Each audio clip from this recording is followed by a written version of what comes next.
Bom dia, Escola de Profetas. Bom dia. Bom dia para você que está em casa. Seja muito bem-vindo, muito bem-vinda a mais um encontro especial.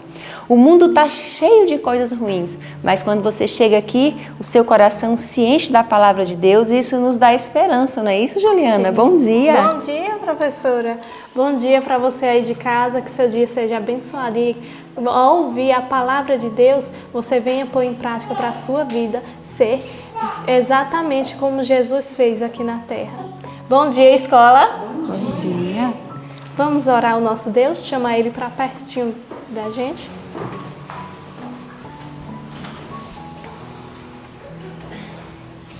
Santo, santo és, ó Pai, santo. Obrigada, Senhor, pelo cuidado infindo que o Senhor tem por cada um dos teus filhos, ó Pai.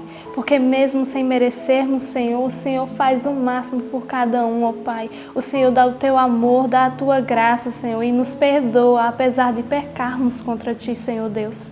Ó Pai amado, eu te peço, vem ficar e vem guiar nossas vidas, ó Pai, e o restante da nossa vida para que seja em teu caminho, pregando a tua palavra para que outras pessoas também venham conhecer, ó Pai.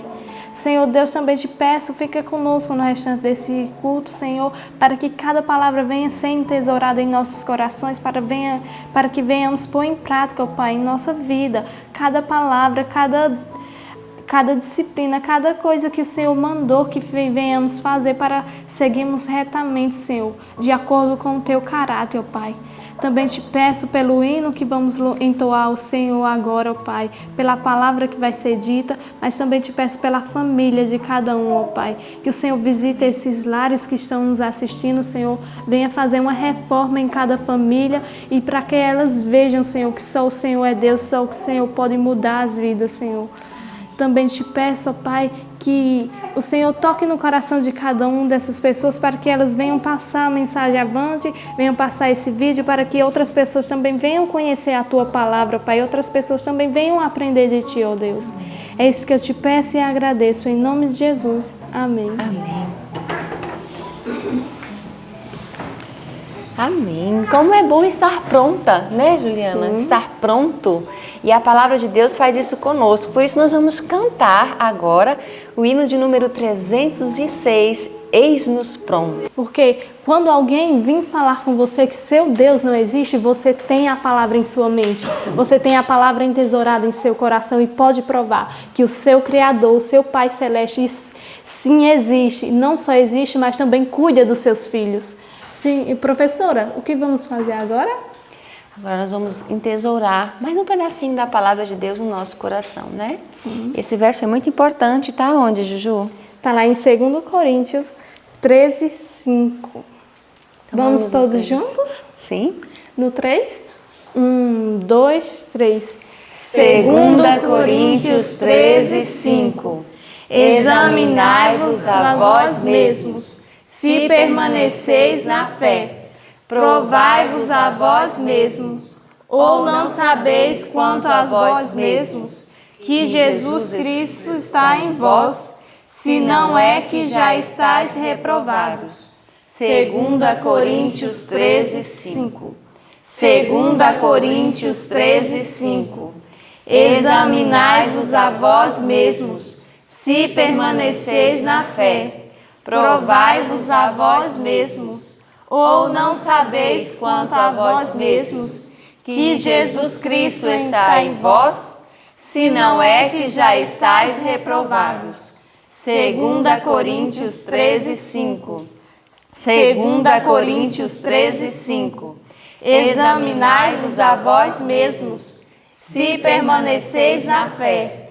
Provai-vos a vós mesmos, ou não sabeis quanto a vós mesmos, que Jesus Cristo está em vós, se não é que já estáis reprovados. 2 Coríntios 13, 5. Amém. Amém. Que possamos guardar a palavra de Deus no coração.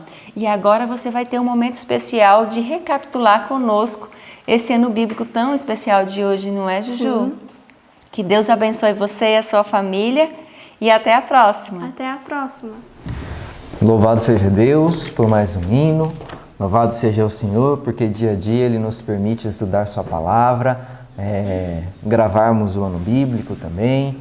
Permite a você, amigo, assistir, acompanhar, ler também, acompanhar conosco. Louvado seja o Senhor, porque essas oportunidades de crescimento espiritual Ele sempre nos dá.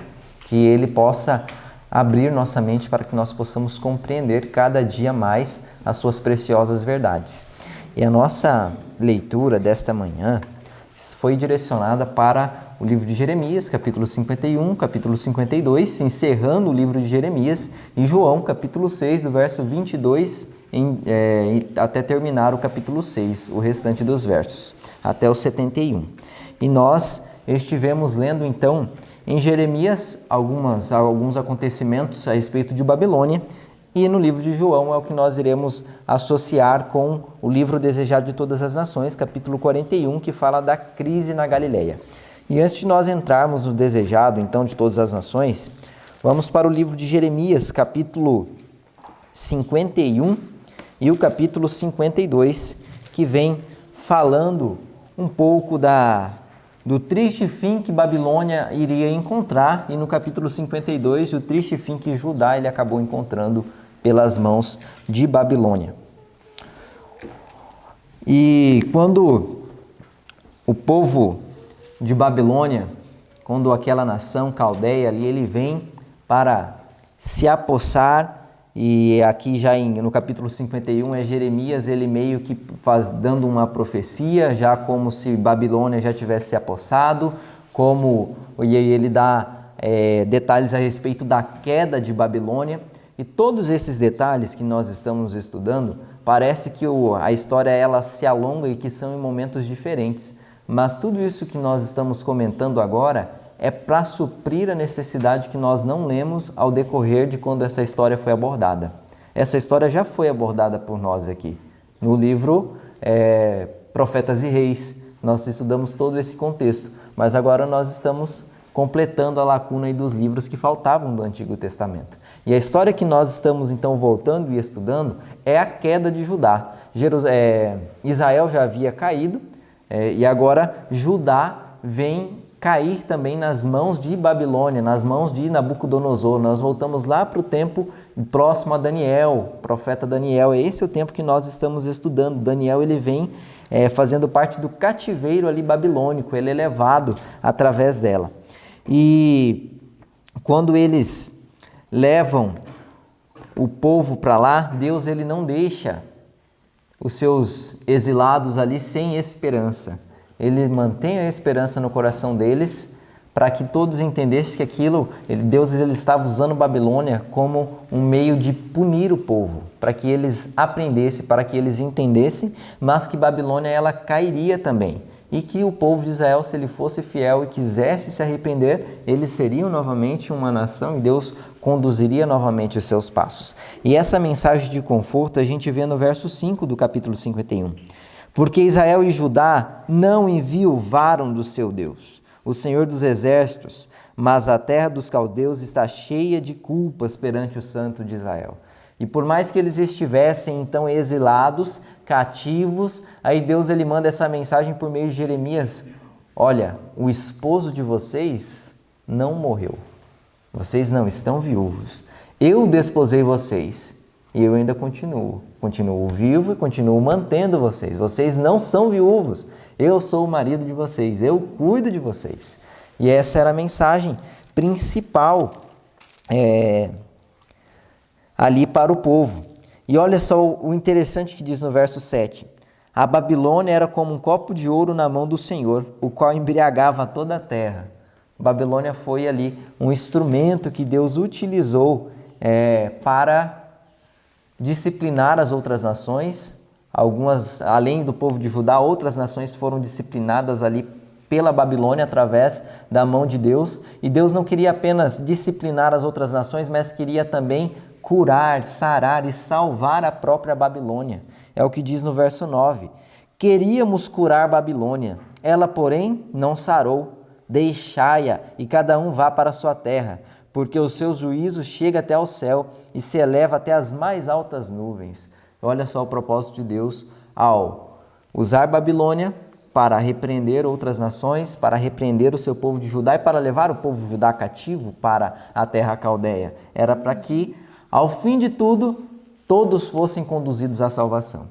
Todos os caminhos de Deus, por mais que às vezes pareçam difíceis, tortuosos, o objetivo é somente um: salvação.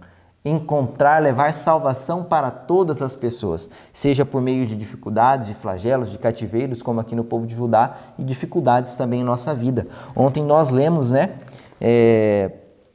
no livro Desejado de Todas as Nações, falando aqui, lembrei dessa parte que diz no capítulo 40, na página 380, no final da página diz assim: acham-se em meio às turbadas águas, tinham os pensamentos dos tempestuosos e desarrazoados. O Senhor lhes deu alguma coisa a mais para lhes afligir a alma e ocupar a mente. Deus assim faz muitas vezes, quando os homens criam preocupações e aflições para si mesmos. Os discípulos não tinham necessidade de criar perturbação, já se avizinhava o perigo. E nesse texto ele diz que os discípulos eles estavam sofrendo por algo imaginário. E já que eles estavam querendo sofrer, então Deus ia dar uma razão para eles sofrer. Para que eles pudessem cair em si, de que aquele sofrimento inicial não era real. E que eles não necessitavam sofrer antes do tempo. E Deus ele usa dessa maneira, mandando às vezes algumas dificuldades. E aí ele vem falando, vem narrando toda essa queda de Babilônia durante o capítulo 51. E eu achei interessante o que diz no verso 57 do capítulo 51, que diz assim: embriagarei os seus príncipes, e os seus sábios, os seus governadores, e os seus vice-reis, e os seus valentes dormirão sono eterno. E não acordarão, diz o rei, cujo nome é Senhor dos Exércitos. E vem aqui Deus falando sobre a punição ali da Babilônia, dos seus comandantes, dos seus príncipes, de que Deus os faria descansar, mas os faria descansar de uma vez por todas. E aí nós entendemos, o que Deus quer dizer com essa linguagem, que seria a perdição, a morte eterna, a consumição, ser consumido ao final de tudo. E no capítulo 52 vem narrando ali parte da história, então, da queda direta de Judá, quando Babilônia vem, cerca ali no reinado de Zedequias, ele tenta fugir, vão atrás dele, prendem ele, matam os filhos na frente dele, depois vazam-lhe os olhos e levam ele para a Babilônia, e lá ele fica o resto da sua vida no cárcere. Que triste fim deste homem que poderia ter sido um rei diferente, poderia ter tido uma história diferente, porém ele decidiu ir contra a vontade do Senhor e se rebelar contra a nação babilônica, que no caso aqui eles deveriam se submeter, já que ela estava sendo usada por Deus. Que nós também possamos prestar atenção nas repreensões que o Senhor nos faz, nas direções que o Senhor nos ordena, para que não caiamos no erro de estar lutando contra Deus e também encontrar um fim miserável, como encontrou Zedequias e muitas outras nações, e até inclusive o povo de Judá, por não obedecer ao Senhor. Enquanto você falava, eu fiquei pensando, o caminho da queda sempre começa quando a gente deixa de confiar que Deus tem razão, que Deus tem certeza, e aí a gente passa a confiar em nós mesmos. Quantas vezes o Senhor advertiu ali o povo de Israel, quantas vezes o Senhor falou que seriam levados cativos, mas eles tinham uma certeza, um modo de pensar, e eles não aceitavam o que Deus dizia. E ontem nós estudamos aqui, e agora eu convido você a ir para João, no capítulo 6. No estudo de ontem, o Senhor nos revelou coisas maravilhosas. E nós vimos ali que o povo, eles estavam totalmente certos e convictos de que Jesus deveria ser levado a rei, de que Jesus era modesto demais, por isso que ele não estava aceitando ser rei. Mas se eles insistissem mais, quem sabe? E aí eles saem da presença de Jesus insatisfeitos, murmurando, como bem apresentou o David aqui e o Júnior. E eu achei interessante. E eu até comentei como que Deus faz as coisas interessantes. Porque eles queriam dar uma coroa de rei para Jesus. Essa era a certeza que eles tinham no coração. Mas qual era a coroa que estava reservada para o Messias? Era a cruz. De espinhos. Eles queriam mesmo elevar Cristo ao trono de rei, colocar ele como majestade. Mas ele seria elevado ao quê? À cruz. Que contraste entre a certeza humana, a opinião humana, quando nós estamos certos de algo, mas a maneira que Deus vê destoa bastante. E o Senhor Jesus estava ali lutando com aquela multidão para que os olhos deles fossem abertos para uma realidade maior do que simplesmente glórias e benefícios mundanos, terrestres. Amém. Então, pode falar. E é justamente isso. Quando nós passamos a ter uma visão errada, uma visão contrária de Deus, ali é o nosso caminho do fracasso. Deus sempre tem a visão certa. Quando a gente lê a Bíblia, nós temos que entender da maneira que Deus entende. Orar a Deus para que Ele nos faça entender da maneira que Ele entende, não da maneira que a gente quer ou que a gente acha mais fácil. Não? Sim. E agora a gente prossegue numa parte interessante, que é continuando o de ontem. Aqui no capítulo 41 do Desejado, diz que estava em crise ali a Galileia. Ontem, você lembra, Jesus tinha ficado, os discípulos tinham ido na frente no barco, Jesus tinha ficado para despedir a multidão e não tinha mais barco naquele lugar, e Cristo ficou ali sozinho. E nós vimos aqui que o povo depois voltam a Betsaida à procura de Jesus. Isso é o que diz no verso 22, o início da nossa leitura, no capítulo 6 de João, diz verso 22. No dia seguinte, a multidão que ficara do outro lado do mar notou que ali não havia senão um pequeno barco e que Jesus não embarcara nele com seus discípulos, tendo este partido sós. Então, eles perceberam, lembrando da história de ontem, e se a gente pode pegar todo esse conteúdo e ler, se você ler atentamente, você vê que esse dia ele foi um dia memorável, onde Jesus ele multiplica os pães, onde ele despede os discípulos, caminha sobre a água, e ele já veio parar naquele lugar ali, já depois de um momento, de um milagre também interessante. Então foi um dia marcante, memorável. E aí quando Jesus ele fica para trás, os discípulos vão, que é quando o momento que Jesus vai sobre eles andando sobre a água. E o Jesus ele ficou para despedir a multidão. E a multidão foi embora. E no outro dia a multidão voltou, pensando, Jesus não tinha para onde ir. Os discípulos já foram, não tinha barco no lago para ele atravessar o lago. Para onde ele ia? Ele ficou lá orando, deve estar lá até agora, nós vamos lá e a gente vê ele novamente. Chegaram lá, não estava mais lá. E eles ficaram se questionando, mas como que ele sumiu daqui se não tinha mais barco? E aí eles se dirigem para o outro lado, daí eles vão para Cafarnaum, querendo encontrar Jesus. E isso é o que a gente, quando ele chega lá, a gente vê o seguinte relato, verso 24 do capítulo 6, diz: Quando, pois, viu a multidão que Jesus não estava ali, nem os seus discípulos, tomaram os barcos e partiram para Cafarnaum à sua procura. E, tendo-o encontrado no outro lado do mar, lhe perguntaram: Mestre, como chegastes aqui? Aqui eles já tinham conversado com os discípulos e os discípulos já tinham narrado o milagre fantástico de Jesus caminhando sobre as águas. Os discípulos estavam todos eufóricos com esse milagre e quando vieram essas multidões, os discípulos começaram a disseminar esse milagre, o que eles presenciaram. Mas essas pessoas que ouviram agora, elas queriam ouvir da boca do próprio Mestre. Elas queriam que Jesus falasse, que Jesus contasse para eles ali que, foi assim, não tinha barco, mas eu saí caminhando sobre as águas e saí andando. E Jesus, ele entendeu que eles estavam questionando eles para saber mais do milagre e receber mais coisas. Há algum problema em receber mais coisas? Deus, ele pode nos conceder mais coisas? É errado nós pedirmos mais coisas a Deus? Então, olha o que Jesus respondeu para eles, para a gente tentar entender qual eram os motivos que eles tinham. Verso 26. Respondeu-lhe Jesus: em verdade vos digo, vós me procurais, não porque vistes sinais, mas porque comeste dos pães e vos fartastes. E eles estavam procurando Jesus por isso, porque eles viam em Jesus alguém que poderia suprir toda a necessidade deles. Eles não tinham falta nenhuma se estivessem com Jesus. Então eles aproveitavam somente dos benefícios temporais, os Isso. benefícios ali rápidos, né? Estavam com fome, Cristo multiplicava o pão. Isso. Tinha a mão aleijada, Cristo ia lá, né, Rebeca? Curava.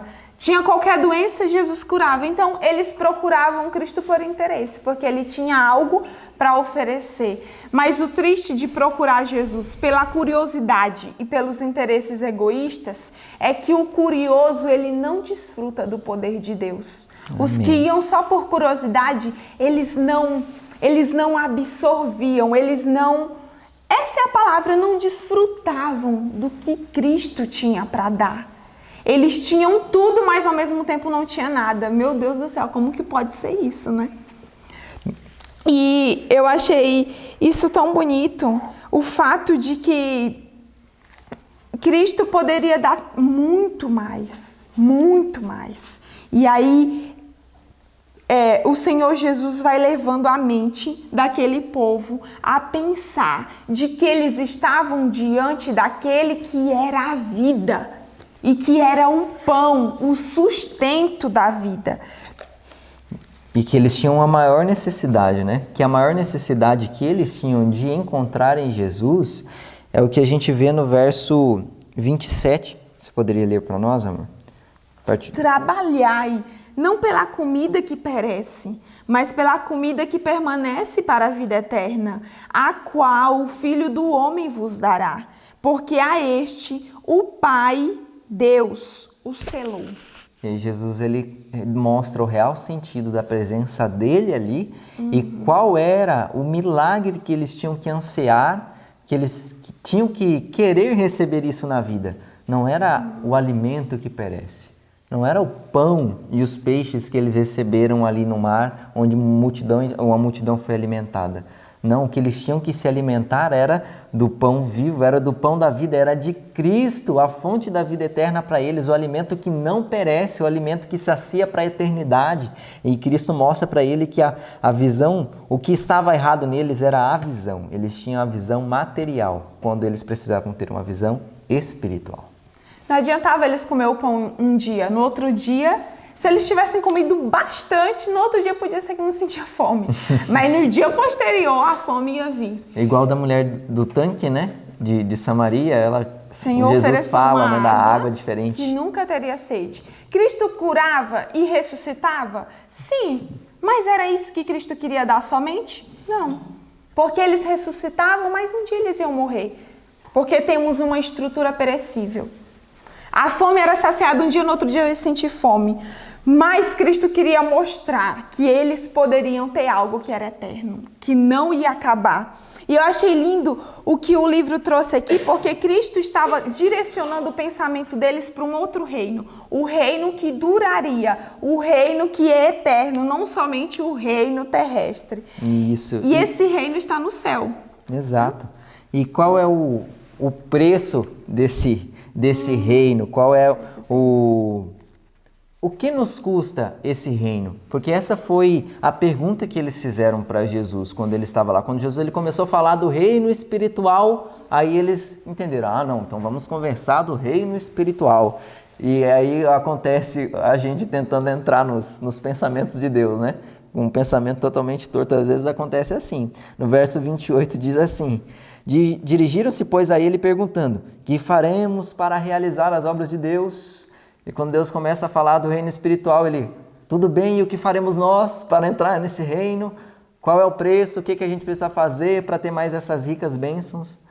E qual é o preço do céu? E essa parte é tão linda que vocês precisam participar com a gente. E qual é o preço do céu? Você tocou na parte linda, porque quando pensamos em preço do céu, a gente pensa, eu quero fazer isso, quero fazer aquilo, quero fazer isso e aquilo. Mas aqui, o livro trouxe uma frase tão simples, mas tão profunda. E eu pergunto para vocês, porque vocês leram junto comigo também, eu acredito que muitos de vocês leram. Qual é o preço do céu? O preço do céu é Jesus. E o caminho para o céu é qual? O caminho para o céu é a fé no Cordeiro de Deus que tira o pecado do mundo. Salvação sem Cristo não existe, nunca existiu, nunca existirá. Sem mim não há redentor. Ele diz, eu sou o pão da vida e eu quero dar essa vida para vocês. Em João capítulo 5, no verso 40, Cristo diz assim, vocês não querem vir a mim para terdes vida. Não há vida sem mim, não há céu sem Jesus, por melhor que sejamos, por melhor que façamos as coisas. Sem Cristo não existe vida eterna. Isso. E aí Jesus ele começa a falar para eles de como ele foi enviado, de onde ele veio do céu, e eles começavam a se questionar. Não, mas esse Jesus a gente conhece a família dele, e muitos já indignados com Jesus ali começavam até a suspeitar da origem de Jesus, já que se tinha a visão de que Jesus ele não era filho legítimo de José, e que ele nascera da virgem, e eles começavam a desconfiar, nasceu da virgem, né? Tá certo, e começava a suspeitar, a querer maliciar a situação, colocando de maneira suspeitosa o nascimento de Jesus, que talvez ele tenha vindo de outro, enfim, e começavam a ridicularizar ali, né? A incredulidade é terrível, porque a gente pensa que, às vezes, para ser incrédulo, você tem que conjecturar coisas que parecem não ter razão. Mas Satanás, ele é esperto. Era estranha, vamos ser sinceros. Era estranha ou não era a maneira que Jesus nasceu? Foi estranho. Não é comum ver uma virgem ter um filho sem nunca ter tido nenhuma relação. Então, eles olhavam, esse aí, carpinteirozinho, trabalhava. Tudo eles iam querendo, como você bem falou, maliciar, distorcer. Mas Jesus, ele não ligava para isso. Isso, e aí eles começam a usar de artimanhas para colher mais de Jesus, para que Jesus ele se manifestasse de maneira até mais intensa ali, e isso já revelava a incredulidade deles. Você poderia ler para nós o verso 30? Sim, João 6,30. Disseram-lhes, pois, que sinal, pois, fazes tu, para que vejamos e creiamos em ti? Que operas tu? E aí eles lançam isso, né? Qual sinal você faz para nos mostrar que tu és Deus mesmo, que tu és divino, que tu és enviado dos céus? E ele vem no verso 37. Nossos pais comeram um maná no deserto, como está escrito, deu-lhes o pão do céu. Aí Jesus ele vem falando, né, a respeito dos milagres, né? Verso 32, replicou-lhe Jesus, em verdade vos digo, não foi Moisés que vos deu o pão do céu, o verdadeiro pão do céu é meu Pai que vos dá, porque o pão de Deus é o que desce do céu e dá vida ao mundo. E eles se vangloriavam em dizer, Moisés sustentou o povo de Israel durante 40 anos ali no deserto, e o Senhor fez só uma multiplicação e alimentou uma multidão num dia apenas. E eles esperavam que o Messias ele viesse para manifestar maior poder que Moisés. Então eles esperavam, qual sinal você vai mostrar para nós creiamos que você é realmente o Messias? Uma multiplicação de peixes, o que é comparado com o maná que caiu 40 anos? Não entendiam, incrédulos, visão estreita, quando o verdadeiro maná, quando o sentido, né, o símbolo ali que o maná representava era Cristo, agora ele se achava ali com eles, o verdadeiro pão do céu se achava entre eles, eles se apegaram mais ao símbolo do que ao sentido. Rejeitaram a Cristo para se apegar ao maná que caiu há tanto tempo atrás.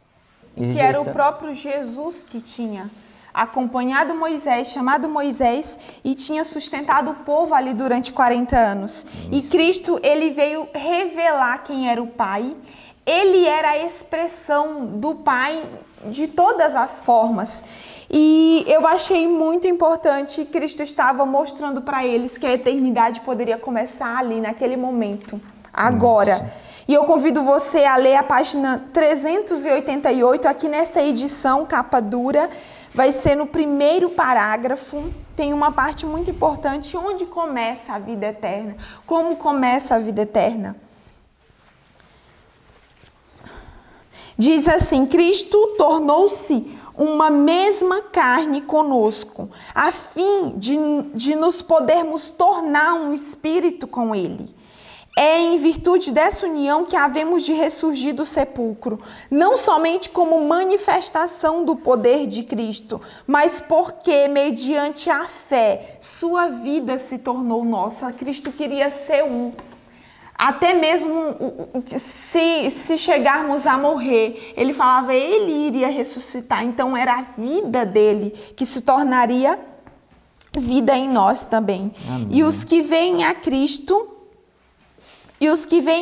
em seu verdadeiro caráter e o recebem no coração têm vida eterna. E por meio do Espírito do Espírito Santo que Cristo habita em nós. E o Espírito de Deus, recebido no coração pela fé, é o princípio da vida eterna. A vida eterna começa ali. Mas Jesus falou de algo importante, que ele disse que eles precisavam comer a carne dele e o sangue. Como era isso? E eles ficaram, de certa forma, indignados ali, porque acontece sempre assim.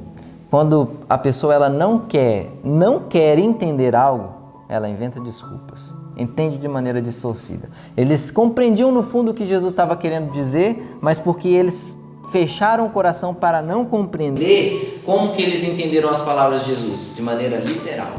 Mas eles tinham sacado o que Jesus queria dizer, mas eles já o tinham rejeitado em seu coração. E aí eles literalizaram as palavras de Jesus. Nós vamos comer tua carne, beber teu sangue? Como é isto? Nécios em entender, tardios em entender. E aí Jesus ele continua falando, deixando de maneira ainda muito mais clara aquilo que ele falou de maneira meio não duvidosa, mas de maneira mais envolvida em símbolos ali, e eles já interpretaram de maneira literal. Aí ele deu motivo para eles interpretar de maneira literal, porque ele fala agora de maneira clara que necessitava sim beber o sangue dele, comer a carne dele, para que já houvesse essa distinção, né? E aí acontece, essas pessoas que ouviram, que seguiram a Jesus, eles dizem o que está no verso 60. Muitos dos seus discípulos, tendo ouvido tais palavras, disseram, duro é este discurso. E aí Jesus ele causa separação entre as pessoas que o seguiram. E agora no verso 66 em diante diz o que nós iremos conduzir então para o final do nosso estudo e da lição que nós temos que tirar daqui. Verso 66 do capítulo 6. À vista disso, muitos dos seus discípulos o abandonaram e já não andavam com ele. Então perguntou Jesus aos 12: porventura, quereis também vós outros retirar-vos? Respondeu-lhe Simão Pedro: Senhor, para quem iremos? Tu tens as palavras da vida eterna, e nós temos crido e conhecido que tu és o Santo de Deus. E aí Jesus, diante disso, ele vê aquela multidão se afastando, e aí ele prova um pouquinho mais a fé dos discípulos para fortalecê-los. E vocês, assim como esta grande multidão, vocês vão me abandonar também? E tudo era favorável. Mas eles estavam começando a entender que sem Cristo eles não eram ninguém. E aí Pedro, ele vem e diz algo que não somente refletia a fé dele, mas a fé de todos os outros 11. Senhor, para onde iremos? Tu tens as palavras. Aonde encontraremos a alegria? Aonde encontraremos a paz que nós temos contigo? Não há nenhum outro lugar. O Senhor é o Cristo de Deus. O Senhor verdadeiramente é o Messias, e em Ti queremos confiar e esperar. Que essa possa ser as nossas palavras dia a dia para Cristo. Por mais que as coisas elas se pareçam mostrar diferentes, por mais que muitas pessoas desistam do caminho porque acham que não está certo essa visão, não, assim é difícil demais viver dessa maneira. Que nós prossigamos com Cristo, reconhecendo que para onde iremos? O que faremos da vida se não for com Cristo? O que será de nós se não estivermos ao lado de Jesus? Que Deus, Ele nos conforte e que nós não possamos de maneira alguma ser pessoas movidas pelas circunstâncias, Na página 392, leu um parágrafo para nós encerrarmos. No penúltimo parágrafo diz assim: o louvor e a lisonja lhe seria agradável ao ouvido, a verdade, porém, é mal recebida, não o pode ouvir. Quando as turvas seguem e as multidões são alimentadas e se ouvem gritos de triunfo, sua voz elevava-se em louvor. Mas quando o Espírito de Deus lhes revela o pecado e os convida a deixá-lo, volvem as costas à verdade e não mais andam com Jesus. Jesus, ele faz dessa maneira. Por mais que ele queira nos revelar milagres e demonstrar que ele é grande e poderoso para solucionar muitos problemas de nossa vida, o maior problema que ele quer solucionar em nós é o problema do pecado. E isso ele vai solucionar com o Espírito Santo, gravando em nosso coração a nossa inferioridade, a nossa necessidade dele, qual é o nosso pecado. E muitos nesse momento não querem ser censurados.